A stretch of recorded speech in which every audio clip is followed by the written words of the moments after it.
আমরা এখন মুখোমুখি হয়েছি মাহে রমজানুল মুবারক। আলহামদুলিল্লাহ, রমজানুল মুবারক আমাদের সামনে। 12টি মাসের মধ্যে শ্রেষ্ঠ মাস রমজানুল মুবারক। এই পবিত্র মাসকে সামনে রেখে আমরা এখানে আলোচনায় বসেছি। এই মাসটির আল্লাহ পাক এত বরকত দিয়েছেন।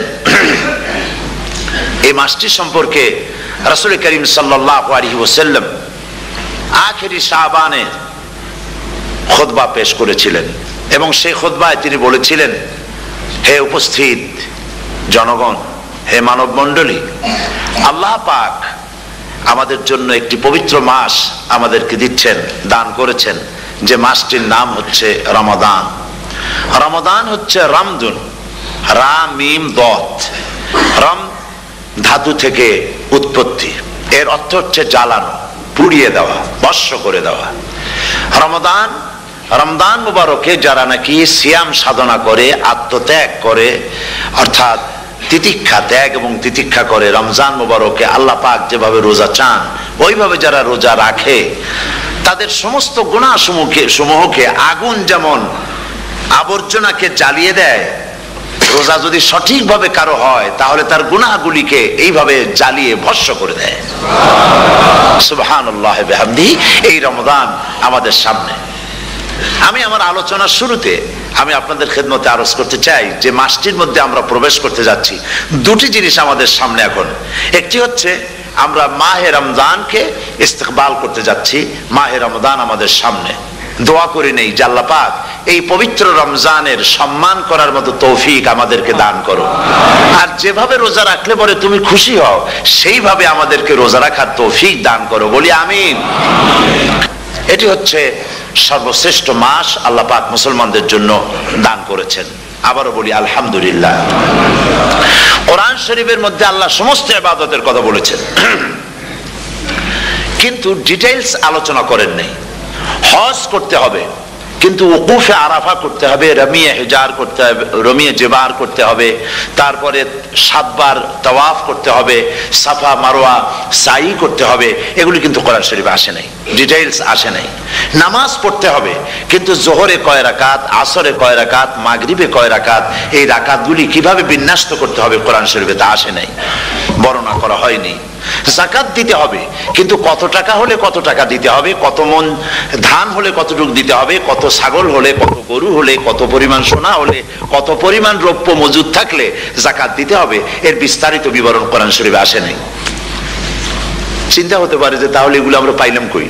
আমরা পেয়েছি কোরআনের ব্যাখ্যা হচ্ছে রাসূল করিম সাল্লাল্লাহু আলাইহি ওয়াসাল্লাম। হুজুর এটাকে আমাদেরকে বলে দিয়েছেন, তিনি সারে ছিলেন, শরীয়ত প্রণেতা ছিলেন। তো সমস্ত ইবাদতকে আল্লাহ পাক সংক্ষেপে সংক্ষেপে তিনি আউটলাইন অথবা গাইডলাইন তিনি দিয়েছেন আল্লাহ পাক। রমজান মুবারক হচ্ছে একমাত্র ইবাদত যে রমজান সম্পর্কে আল্লাহ পাক ডিটেইলস পূর্ণ একটি রুকু আল্লাহ পাক আলোচনা করেছেন। সুবহানাল্লাহ। রোজা শুরু করবেন কোনখান থেকে, শেষ করবেন কোথায় গিয়ে, সফরে প্লেনে যখন চলবেন তখন আপনার রোজার অবস্থা কি হবে, যদি দেশে যান তখন কি হবে, অসুস্থ হলে কি হবে, কিভাবে রোজা রাখবেন, কিভাবে রোজা ভাঙবেন, তারপরে কখন শুরু হবে, কখন কি হবে ইত্যাদি বিস্তারিত বিবরণ।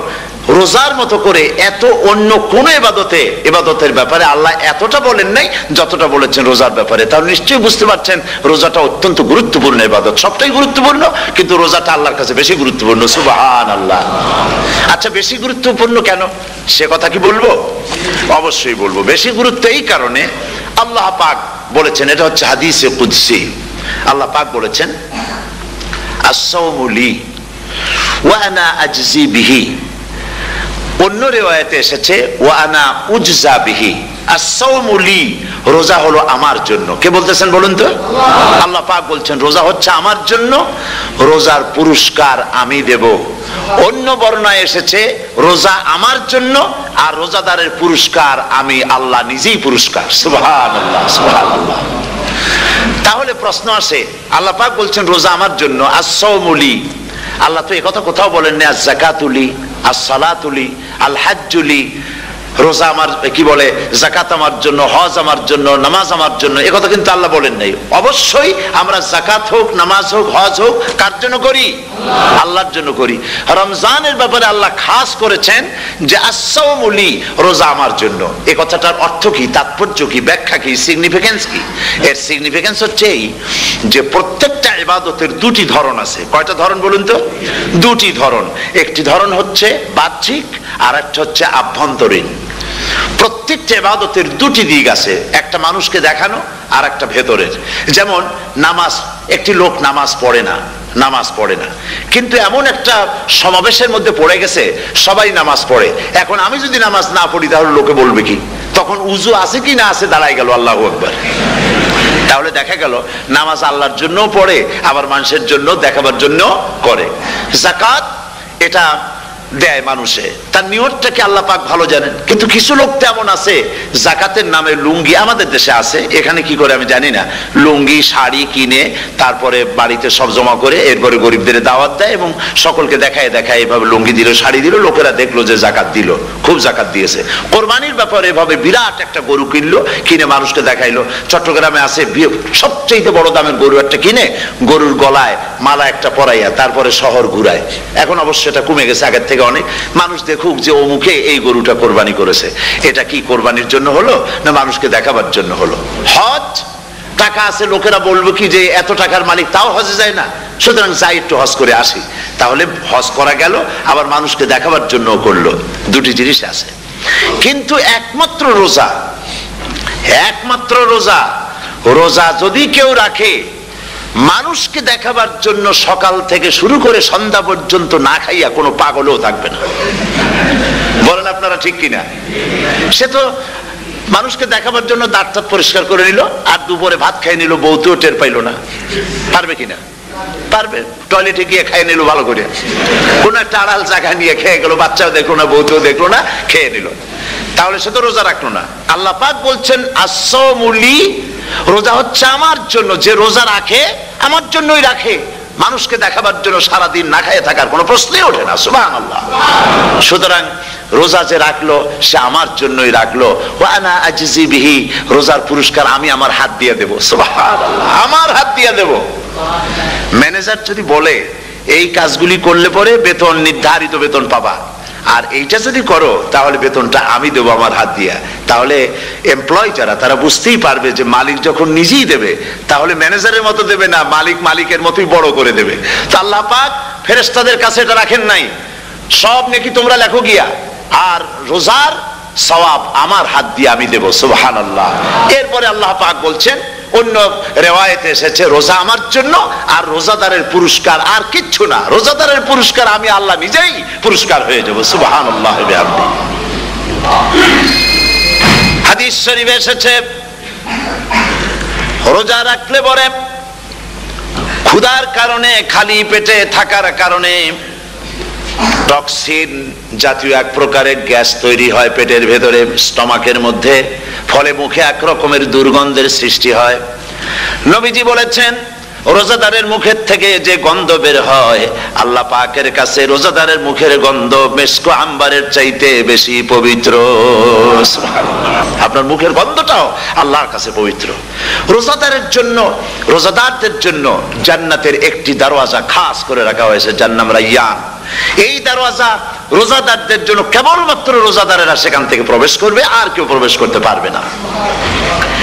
এই রোজাদারদের সম্পর্কে আল্লাহ পাক বলেছেন, হাদিস শরীফে এসেছে, বুখারী শরীফের হাদিস, রাসূল করিম সাল্লাল্লাহু আলাইহি ওয়াসাল্লাম বলেছেন লিসাইমে ফারহাতান, ফারহাতুন ইনদা ফিতরিহি ওয়া ফারহাতুন ইনদা লিকাই রাব্বিহি। রোজাদারের জন্য দুইটা খুশি। কয়টা খুশি বলুন তো?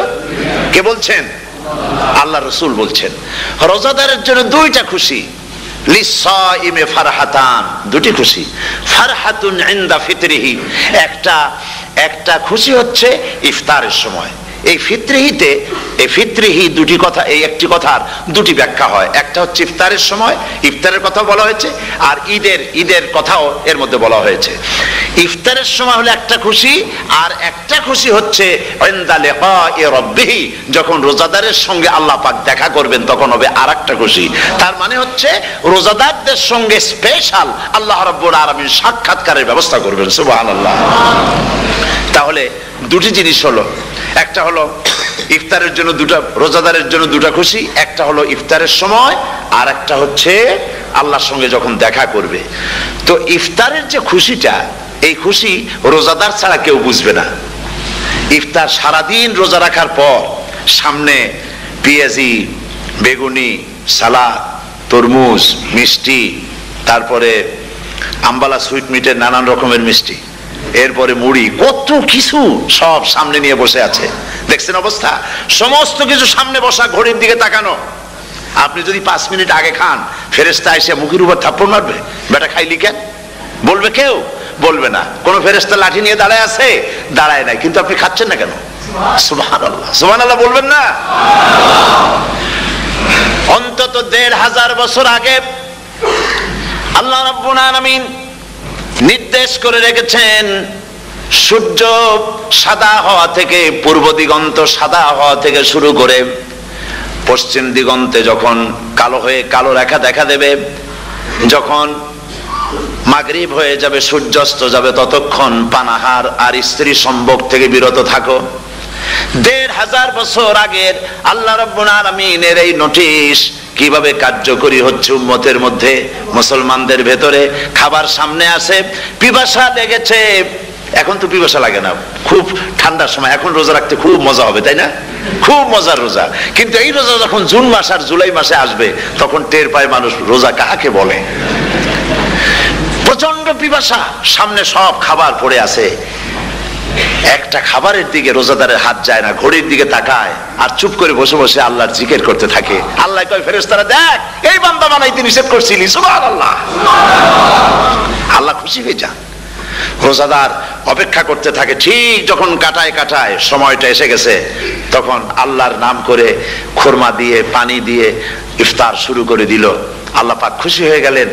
এই যে ইফতার, সারাদিন রোজা রাখা ইফতার করায় যে মজা, রোজা রাখলো না এরকম লোকেরাও কিন্তু ইফতার করে না? পুরান ঢাকায় আছে, ঢাকার তো কয়েকটা এলাকা আছে, পুরান ঢাকার লোকেরা নাকি বলে যে, যারা রোজা রাখে না তারা বলে যে, রোজা না রাখে একরকম পাপ করছি, আর ইফতার না করে কবিরা গুনাহ করবো নাকি, ইফতার তো করাই লাগবে। তো খুব মজা করে ইফতার করে তারা। তো সারাদিন রোজা রেখে পেঁয়াজি, ছোলা, বুট, মুড়ি খাওয়ায় যে মজা, সারাদিন ভাত খাইয়া তারপরে ইফতারে শরীক হওয়া, ছাগলে ঘাস খাইলে যেমন লাগে ওইরকম তার মুখে লাগে, এই মজা পাবে না। রোজাদারের যে মজা লাগে সেই মজা সে পাবে না। সারা মাস রোজা থাকার পর, আল্লাহর হুকুম মেনে সারা রাত রোজা রাখার পর, তারপরে ঈদের দিনে জামা কাপড় পরিষ্কার করে, শেরওয়ানি গায়ে লাগাইয়া, পাঞ্জাবি পরে, আতর মেখে, এরপরে ঈদের জামাতে যখন দাঁড়ায় যায়, সে যে মজা পায়, সারা মাস রোজা রেখে ঈদের জামাতে গিয়ে সে যে মজা পায়, যে রোজা রাখলো না, ঈদের দিনে খুব জামা, পাজামা, সেন্ট এগুলো মেখে টেকে প্রথম কাতারে গিয়ে দাঁড়ায় গেছে, ও সেই মজা পাবে না। ওর মনের মধ্যে একটা চোর চোর ভাব থেকেই যায়। সে মনে মনে ভাবে, এই জামাত আমার না, জোর করে আসছি, এইখানে দাঁড়াবার যোগ্যতা আমার নাই। মনের মধ্যে সে একটা অপরাধী ফিল করে, সে ফিল করতে থাকে। সুতরাং রোজাদারের জন্য দুইটা খুশি, একটা হচ্ছে ইফতারের সময়, আর একটা খুশি হবে যখন আল্লাহ তাদেরকে দেখা দেবেন। সুবহানাল্লাহ। এই রোজা আল্লাহ পাক দান করেছেন। আচ্ছা, কি জন্য রোজা আমাদের দিলেন? এই জন্য দিয়েছেন যে একটা মাস পৃথিবীর মুসলমানরা না খেয়ে থাকুক দিনের বেলায়, ওই না খেয়ে থাকার যে খাবারগুলি বাঁচবে, এগুলি আল্লাহ অন্য কোন এলাকার মানুষদের খাওয়াবেন নাকি? এই জন্য করেছেন রোজা, এই জন্য করেন নাই। রোজার ফজিলত আল্লাহর নবী বলেছেন, রমজান মুবারকের এত ফজিলত, মানুষ যখন কোন ইবাদত করে, আল্লাহ পাক সেই ইবাদতের নেক আমলের সওয়াব 10 থেকে শুরু করে 700 পর্যন্ত বাড়ায় দেন। 10 থেকে শুরু করে 700 বাড়ায় দেন।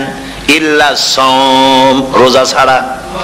নবীজি বলেছেন রমজান মুবারকে কেউ যদি একটি নফল কাজ আদায় করে, একটি নফল ইবাদত করে, অন্য মাসের একটি ফরজ আদায় করার সওয়াব আল্লাহ পাক নামায়ে আমলে দিয়ে দিবেন।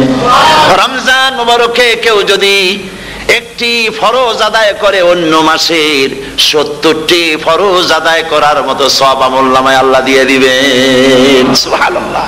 এই মাস আমাদের সামনে, আল্লাহু আকবার বলি, আল্লাহু আকবার বলি, আলহামদুলিল্লাহ। এই পবিত্র মাস আমাদের সামনে।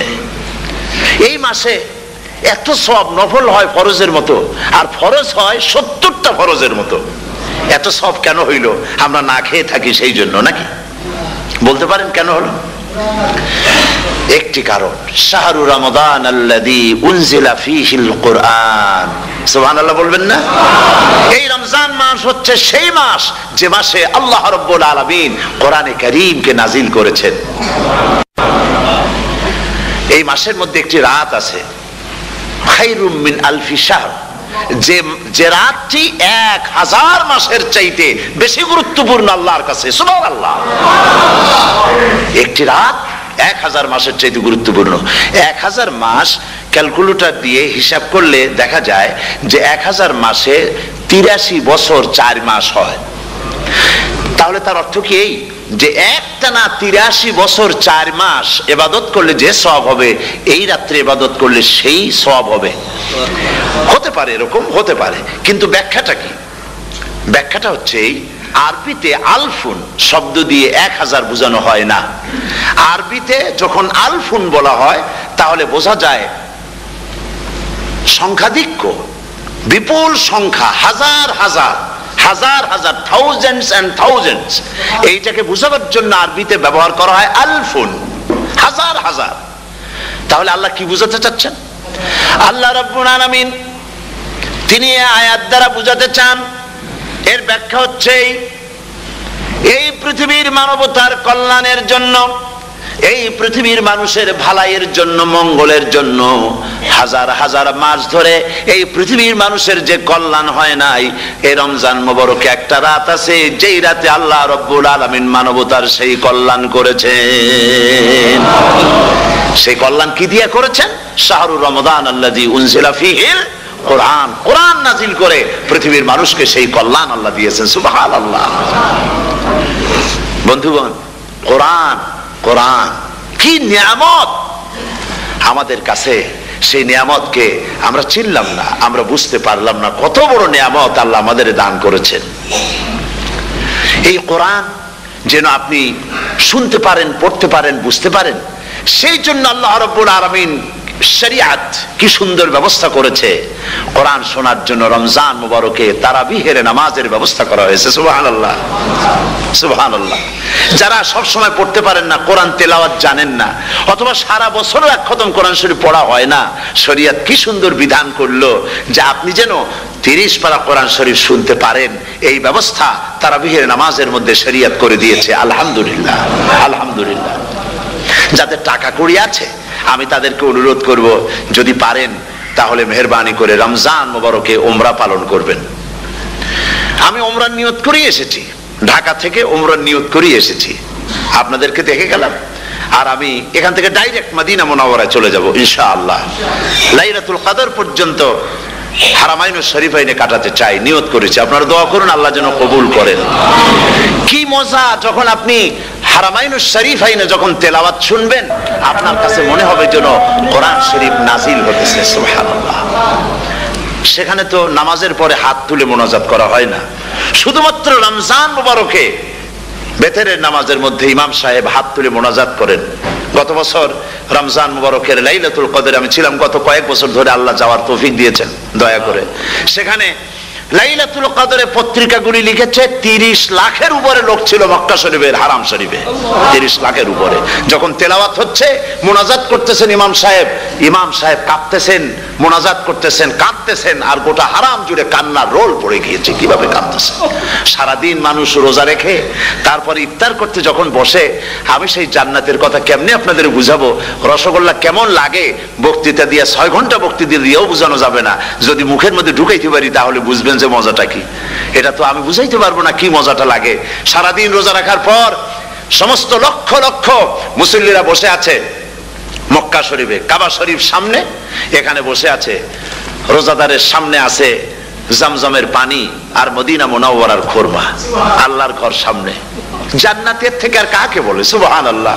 আর মসজিদে নববীর ভিতরে মদিনার আকর্ষণ কাশাস আলাদা। মদিনা শরীফের আপনাকে যদি পাইয়া যায় কোন আরব, কোন মাদিনী, আপনারা ছাড়বেই না, আদর করে পাশে বসাবে, তোমারে আমি এই জিনিস খাওয়াবো, এইটা দিয়ে ইফতার করাবো, আমার কাছ দিয়ে তুমি উঠতেই পারবে না, আপনাকে জোর করে বসায় দিবে।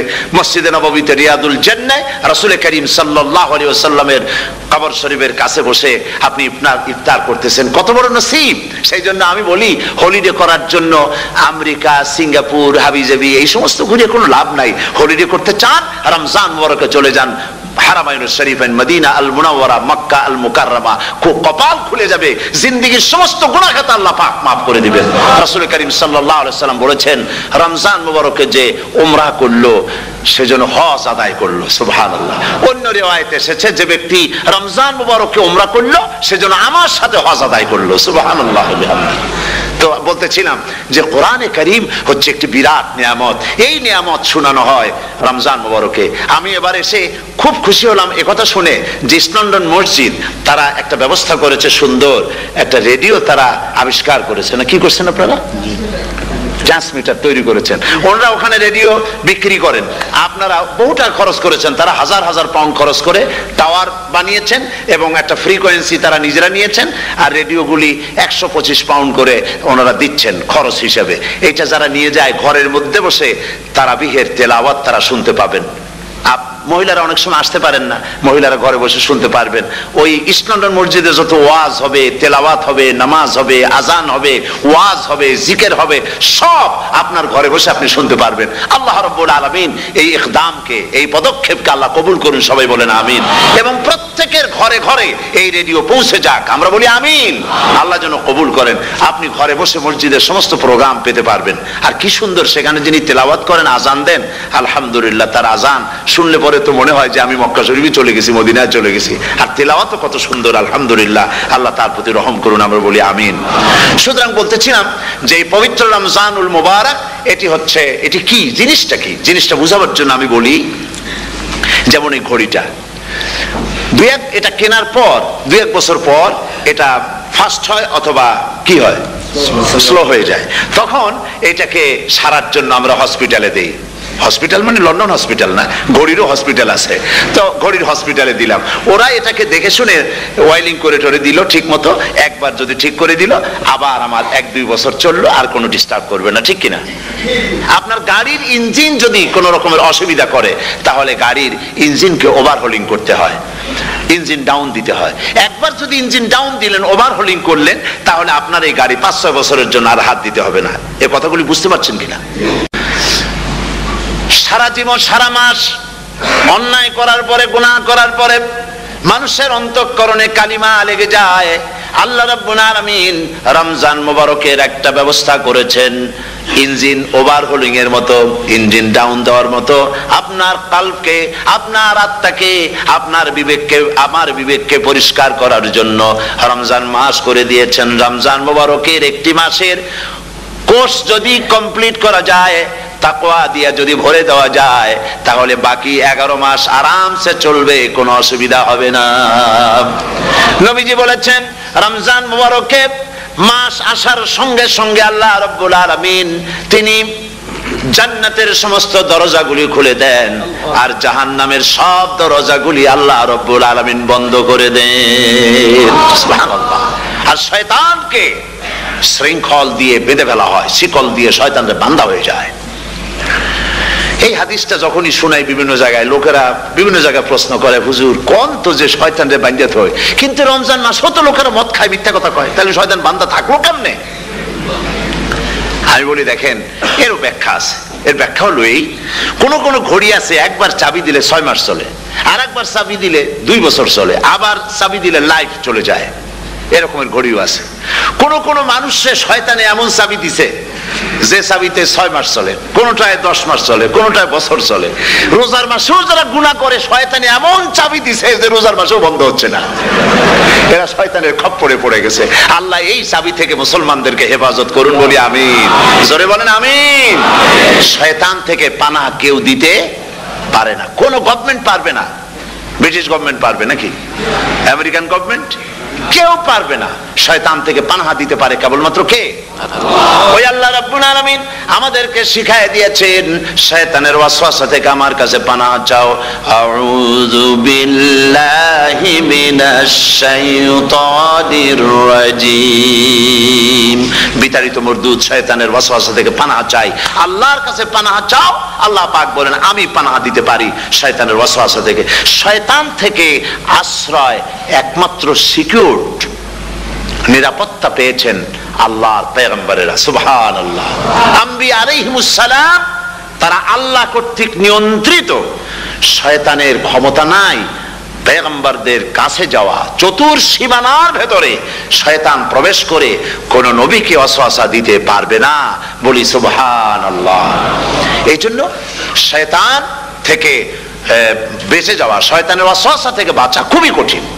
সেই জন্য আল্লাহ পাক বলছে শয়তানকে বেঁধে রাখা হয়, জান্নাতের সমস্ত দরজা খোলা, জাহান্নামের সমস্ত দরজা বন্ধ হয়ে যায়। এই নিয়ামতের মাস আমাদের সামনে। প্রত্যেকটি যখন কোন ওয়ার্কশপ হয় তো ওয়ার্কশপের জন্য এক একটা কি বলে সিলেবাস থাকে। রমজান মুবারক একটা ওয়ার্কশপ।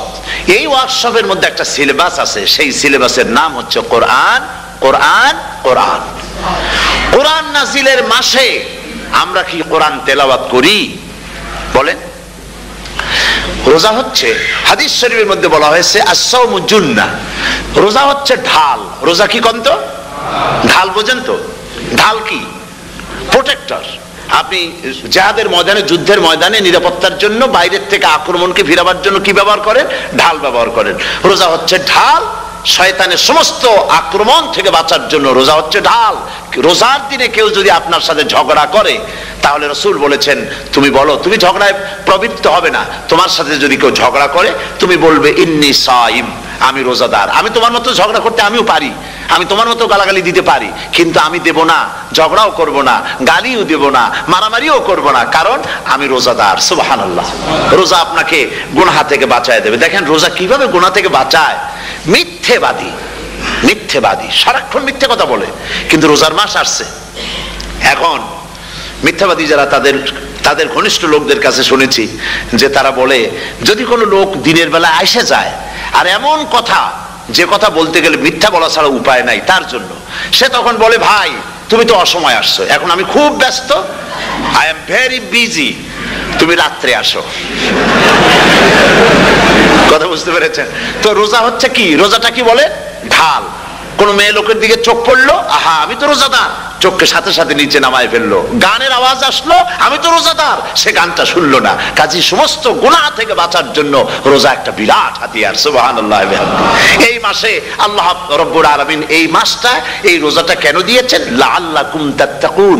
ইয়া আইয়ুহাল্লাযীনা আমানু কুতিবা আলাইকুমুস সিয়ামু কামা কুতিবা আলাল্লাযীনা মিন ক্বাবলিকুম লাআল্লাকুম তাত্তাকুন। হে বিশ্বাসীরা, তোমরা যারা ঈমান এনেছো শোনো, আমি রোজাকে তোমাদের জন্য ফার্জ করেছি যেমন করে ফার্জ করেছিলাম তোমাদের পূর্বপুরুষদের উপরে।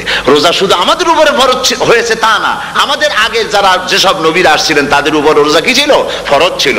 সুতরাং এই রোজা তোমাদের উপরে ফরজ, এই জন্য লাআল্লাকুম তাত্তাকুন, যাতে করে তোমরা কি হতে পারো? পরেজগার হতে পারো। কি হতে পারো? পরেজগার, মুত্তাকি হতে পারো, আল্লাহকে ভয় করতে পারো। একমাত্র আল্লাহর ভয় মানুষকে ভালো বানাতে পারে। একটা মানুষ জান্নাতে যাওয়ার জন্য, জাহান্নাম থেকে বাঁচার জন্য একটা জিনিস, কয়টা জিনিস বলেন? একটি জিনিস যদি ভেতরে থাকে তাহলে সমস্ত গুনাহ থেকে বাঁচতে পারে। আর একটি জিনিস যদি না থাকে তাহলে এমন কোনো কাজ নাই পৃথিবীতে যা সে করতে পারে না। সেই কাজটার নাম কি? তাকওয়া। সবাই বলেন কাজটার নাম কি? তাকওয়া। যদি ভেতরে আল্লাহ পাকের ভয় থাকে, রব্বুল আলামিন আমাকে দেখছেন, তিনি আমাকে শুনতেছেন, এই ভয় যদি অন্তঃকরণের ভিতরে থাকে তাহলে এই লোকটি কোনো গুনাহের কাজ করতে পারবে না, মিথ্যা বলতে পারবে না, ওজনে কম দিতে পারবে না, খাদ্যে ভেজাল দিতে পারবে না, শয়তানি বদমাশি করতে পারবে না। আর যদি এই জিনিসটির অভাব থাকে, যদি তাকওয়া না থাকে, তাহলে সমস্ত অন্যায় কাজ সে করতে পারবে। এই জন্য আল্লাহ রাব্বুল আলামিন বলেন, রোজা এই জন্য দান করেছে যাতে করে, রোজার মাস এই জন্য দিলাম, লাআল্লাকুম তাত্তাকুন, তোমাদের ভিতরে তাকওয়ার সৃষ্টি হয়। এই ওয়াজ আমি আপনাদের সামনে অনেকবার করেছি। হযরত ওমর রাদিয়াল্লাহু তাআলা আনহু রাতের বেলায় ঘুরতে ঘুরতে দেখেন এক বাড়িতে আলো জ্বলছে, শেষ রাত। এই রাত্রে বাড়িতে আলো জ্বলে কেন? ভাবলেন কোনো অসুখ বিসুখ হলো নাকি। তো উনি কাছে গেছেন, গিয়ে কান পেতে শুনতেছেন। বাড়ির মালিক বুড়ি তার যুবতী মেয়েকে ডেকে বলছে, মা ওঠো, তাড়াতাড়ি ওঠো। কেন? কয় যে সকাল তো হয়ে গেল, দই এনেছি আমি, দুধ এনে রাখছি, এখন তুমি পরিমাণ মতো সবটা পাত্রে পানি দিয়ে ভরে দাও, তাহলে ওজন বেশি হবে আর আমরা ভালো লাভ করতে পারবো। মেয়ে বলছে, মা তুমি বলো কি, এটা আমার দ্বারা সম্ভব না। কেন সম্ভব নয়? হযরত ওমর এক ফরমান জারি করেছেন, তিনি বলেছেন পানিতে, দুধের মধ্যে পানি মিশাতে নিষেধ করেছেন। তাছাড়া রাসূল করিম সাল্লাল্লাহু আলাইহি ওয়াসাল্লাম খাদ্যদ্রব্যে ভেজাল দিতে নিষেধ করেছেন। কাজী হযরত ওমরের এই নির্দেশকে আমি অমান্য করতে পারবো না। মা বলছে, দেখো ওমর এখন তো ঘুমাইতেছে, এত রাত্রে তিনি কি এখানে আসছেন নাকি আমাদের এই কারবার দেখতে, তুমি পানি মিশাও ইচ্ছে মতো। মেয়ে বলছে, মা হযরত ওমর ঘুমাতে পারেন, তার পুলিশেরা, তার গোয়েন্দা বিভাগের লোকেরা ঘুমাতে পারেন, হযরত ওমরের চোখকে ফাঁকি দেওয়া যাবে, হযরত ওমরের পুলিশকে ফাঁকি দেওয়া যেতে পারে, কিন্তু আল্লাহ রাব্বুল আলামিনের চোখকে ফাঁকি দেওয়া যাবে না। আমার পক্ষে সম্ভব নয়, আমি দুধে পানি মিশাতে পারবো না। হযরত ওমর রাদিয়াল্লাহু তাআলা চলে গেলেন, গিয়ে তার ছেলেকে ডেকে বললেন, ছেলে আমি তো এখন বুড়া হয়ে গেছি, আমার বিয়ের বয়স নাই, আমি একটা মেয়ের খোঁজ নিয়ে আসছি, যদি আমার বয়স থাকতো এই মেয়েটার আমি বিয়ে করতাম। সুবহানাল্লাহ, সুবহানাল্লাহ। তো এই মেয়েটা তুমি খোঁজ নাও, যদি বিয়ে না হয়ে থাকে তুমি প্রস্তাব দাও বিবাহের। কি সৌন্দর্য তিনি দেখলেন মেয়েটার মধ্যে, স্বাস্থ্য, রূপ, যৌবন, কি দেখলেন? তাকওয়া। জোরে বলেন না, কি দেখলেন? তাকওয়া। এই তাকওয়া তিনি দেখলেন। এই তাকওয়ার উপরে ভিত্তি করে আমিরুল মুমিনিন, অর্ধেকটা পৃথিবীর প্রেসিডেন্ট, খলিফাতুল মুসলিমিন, আমিরুল মুমিনিন হযরত ওমর তার ছেলের জন্য পুত্রবধূ করে তাকে ঘরে নিয়ে আসলেন। সুবহানাল্লাহ। ফায়দা কি হলো? ফায়দা এই হলো, এই মেয়ের গর্ভে যে মেয়ে হলো, সেই মেয়ের গর্ভে যে মেয়ে হলো, সেই মেয়ের গর্ভে ফারুক সানি হযরত ওমর ইবনে আব্দুল আজিজ রাহমাতুল্লাহ আলাইহির মতো ফারুক সানি আল্লাহ দান করে দিলেন। সুবহানাল্লাহ ওয়া বিহামদি। এটা নাম হচ্ছে তাকওয়া। এই তাকওয়ার ব্যাপারে হযরত ওমর রাদিয়াল্লাহু তাআলা আনহু তিনি হযরত কাব বিন উবাই রাদিয়াল্লাহু তাআলা আনহুকে জিজ্ঞেস করেছিলেন যে তাকওয়ার একটা ব্যাখ্যা আপনি কি আমাকে বলতে পারেন, তাকওয়ার ব্যাখ্যাটা কি? তিনি বললেন, হ্যাঁ পারি। কি ব্যাখ্যা? তিনি বললেন যে দেখুন, তাকওয়ার ব্যাখ্যা হচ্ছে এই যে সংকীর্ণ একটি রাস্তা, সরু ন্যারো একটা রোড, এই ন্যারো রোডের দুই দিকে আছে কাঁটাযুক্ত লতা পাতা। এই কাঁটাযুক্ত লতা পাতার মধ্য দিয়ে এই সরু রাস্তা দিয়ে আপনি যখন যাবেন তো কিভাবে যাবেন? হযরত ওমর বললেন, আমার জামা কাপড় এইভাবে খুব আটোসাটো করে আমরা যাব, যাতে করে গায়ের চামড়াও না ছেড়ে আমার জামাও যাতে না ছেড়ে যায়। হযরতে কাব বিন উবাই রাদিয়াল্লাহু তাআলা আনহু বলছেন, এটার নামই হচ্ছে তাকওয়া। এটার নাম কি? তাকওয়া। এটার নাম হচ্ছে তাকওয়া। দুনিয়ার অসংখ্য পাপের ভেতর থেকে আপনি চলে যাবেন, পাপ যেন আপনাকে স্পর্শ করতে না পারে। এটার নাম তাকওয়া। বাইন মাছ নিশ্চয়ই খেয়েছেন আপনারা, না লন্ডনে পাওয়া যায় না? পাওয়া যায়। এই বাইন মাছ যারা খেয়েছেন আপনারা, আমি জানি না আপনারা জানেন কিনা, বাইন মাছ কোথায় থাকে? পানিতে থাকে না কাদায় থাকে? মাশাআল্লাহ, বাইন মাছ থাকে কাদার মধ্যে। কিন্তু এই বাইন মাছ যারা ধরেছে তাদের মুখে শুনেছি আমি যে বাইন মাছ থাকে কাদায়, ওকে যখন ধরে টেনে বের করা হয় কাদার মধ্যে থেকে এক ফোঁটা কাদা ওর গায়ে নাই। এই কলুষিত সমাজ, পাপে ভরপুর, গ্রেট ব্রিটেন, আমেরিকা, পাশ্চাত্য, আমাদের দেশ, সর্বত্র পাপ আর পাপ। এই পাপের মধ্যে বাইন মাছ শুধু খাইয়েন না, ওর কাছ থেকে শিক্ষাও গ্রহণ করেন। ও যেমন কাদার মধ্যে মধ্যে থাকে, কাদা ওর গায়ে লাগে না। আপনিও এই সমাজের মধ্যে আপনি আপনার কাজ চালিয়ে যান, পাপ যেন আপনাকে স্পর্শ না করে। আল্লাহ যেন পাপের থেকে আমাদের বাঁচান। আমরা বলি আমিন, সবাই বলেন আমিন। এটার নাম হচ্ছে তাকওয়া। আর তাকওয়া লম্বা জামায় তাকওয়া হয় না, লম্বা দাড়িতে তাকওয়া হয় না, পাগড়ি একটা বানলেই তাকওয়া হয় না। রাসূলুল্লাহ সাল্লাল্লাহু আলাইহি ওয়াসাল্লাম বলেছেন তাকওয়া হা হুনা, হা হুনা, হা হুনা, তিনবার বলেছেন, বুকের দিকে দেখায় বলেছেন তাকওয়া হা হুনা। তাকওয়া হচ্ছে এখানে। এর অর্থ এই নয় যে আমি দাড়িকে আমি ছোট করে দেখছি, জামাকে ছোট করে দেখছি, তা নয়। কিন্তু বলছি যে তাকওয়াটা হচ্ছে অন্তরের ভেতরে। এই অন্তরের ভেতর থেকেই এটার বহির প্রকাশ হতে হবে। আপনার কথায়, আপনার বলায়, আপনার ওঠায়, আপনার বসায়, আপনার চালচলনে, আপনার বিয়ে শাদীতে, আপনার ব্যবসা বাণিজ্যের সর্বত্র তাকওয়ার ছাপ প্রদর্শিত হতে হবে। তাহলেই আমার মধ্যে তাকওয়া এসেছে বলে প্রমাণ হবে। আর এটাই আল্লাহ পাক চান, রমজান মোবারকে তোমাদের মধ্যে তাকওয়া সৃষ্টি হোক। রোজা সম্পর্কে এই কথাগুলি আমি বলে নিলাম। প্রথম 10 দিন শুধু রহমত নাজিল হবে, দ্বিতীয় 10 দিনে আল্লাহ পাক শুধু মাফ করতে থাকবেন, আর তৃতীয় 10 দিনে আল্লাহ পাক জাহান্নাম থেকে মুক্ত করে দিবেন। সুবহানাল্লাহ। রমজানে মক্কা শরীফে, মদিনা শরীফে ছোট্ট একটা বাচ্চাও ঘুমায় না। অন্তত 5-7 বছর, 8-10 বছর বয়স হয়ে গেছে এরকম বাচ্চা সারা রাত্রে 1 সেকেন্ডের মধ্যে ঘুমায় না। সমস্ত লোক জাগে, ফজরের নামাজ পড়তে থেকে ঘুমায়, সব সমানে 2 হাতে নেকি কামাই করে। নেকি কামাইয়ের মৌসুমে বাহার। রমজান হচ্ছে নেকি কামাইয়ের বসন্তকাল।